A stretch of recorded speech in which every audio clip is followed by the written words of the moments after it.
माननीय आमदार रामराव वडकुते यांना राज्यसभेची उमेदवारी जाहीर. हिंगोलीत भाजपतर्फे जल्लोष. महाराष्ट्रातून राज्यसभेच्या संभाव्य उमेदवारांची घोषणा करण्यात आली. उमेदवारांच्या यादीमध्ये हिंगोली जिल्ह्यातील भारतीय जनता पार्टीचे ज्येष्ठ नेते तथा माजी जिल्हाध्यक्ष माजी आमदार रामराव वडकुते यांना राज्यसभेची उमेदवारी जाहीर झाल्याने भारतीय जनता पार्टीच्या कार्यकर्त्यांनी आतिषबाजी व ढोलताशाच्या गजरात हिंगोलीतील गांधी चौक येथे भाजप कार्यकर्त्यांनी पेढे वाटून जल्लोष साजरा केला व रामरावजी वडकुते साहेब तुम आगे बढ़ो हम तुम्हारे साथ है अशाही घोषणा पदाधिकाऱ्यांना दिल्या. पदाधिकाऱ्यांनी अशा प्रकारच्या घोषणा दिल्या.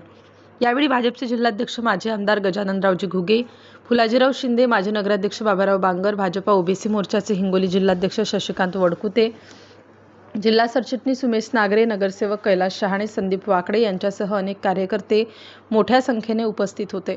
रामरावजी वडकुते यांची राज्यसभेवर उमेदवारी जाहीर झाल्याबद्दल कार्यकर्त्यांमध्ये उत्साह निर्माण झाला आहे व येणाऱ्या काळात हिंगोली जिल्ह्यात भाजपचे संघटन मोठ्या प्रमाणात वाढणार असल्याचेही बोलले जात आहे. बेधडक 24 तास न्यूज नेटवर्क मुख्य संपादक गोपाल सातपुते. जाहीर झाले आहे आणि हिंगोली जिल्ह्यातील भाजपच्या कार्यकर्त्याला एका नेत्याला उमेदवारी मिळाली आहे. काय आनंद आहे, काय पहिली भावना? आज या ठिकाणी हिंगोली जिल्ह्याला खरा न्याय आपण बघितलं. सर्वसामान्य कार्यकर्ता म्हणून त्यांनी झाटकर धनगर समाजाचं नेतृत्व केलं. अशा सर्वसाधारण कुटुंबातल्या माणसाला आज या ठिकाणी देशाचे पंतप्रधान माननीय मोदी साहेब, राष्ट्रीय अध्यक्ष नवीनजी, या ठिकाणी गडकरी साहेब, या ठिकाणी शहा साहेब आणि या ठिकाणी आमच्या हिंगोली आपल्या महाराष्ट्राचे लाडके मुख्यमंत्री देवाभाऊ, महाराष्ट्राचे प्रदेश अध्यक्ष रवींद्र चव्हाण साहेब आणि बावनकुळे साहेबांना या ठिकाणी हिंगोली जिल्ह्याला या ठिकाणी मोठं नेतृत्व करण्याची संधी या ठिकाणी वडकुते साहेबांच्या माध्यमातून सर्वसामान्य कुटुंबातला एक कार्यकर्ता म्हणून या ठिकाणी संधी दिली आणि भारतीय जनता पार्टीच्या या ठिकाणी हिंगोली जिल्ह्यामध्ये येणाऱ्या काळामध्ये निश्चित भारतीय जनता पार्टीचं नाव देशाच्या नकाशावर राज्यसभेचं पहिलं नाव या ठिकाणी आपल्या राज्यसभेच्या नंतर गेलं असेल. त्या ठिकाणी आमच्या रामराव वडकुते साहेब भाजपच्या वतीनं राज्यसभेचे उमेदवार म्हणून या ठिकाणी गेलेले आहे.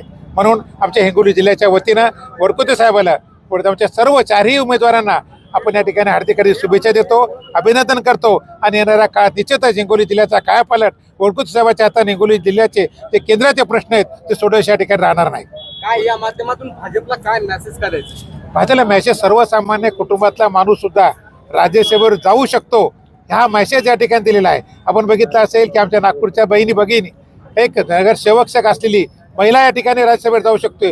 वडकुते साहेब या ठिकाणी वडकुते जाऊ शकतो आणि सर्वसामान्य रामराव आपल्या आठवले साहेब या सर्वसामान्य कुटुंबातल्या माणसाला एक राज्यसभेचा आणि खासदार करण्याची ताकद फक्त कोणा पक्षात असेल तर ती भारतीय जनता पार्टीमध्ये आहे आणि भारतीय जनता पार्टीच एक सर्वसामान्य माणसाला या ठिकाणी न्याय देऊ शकते यातून दाखवून दिले.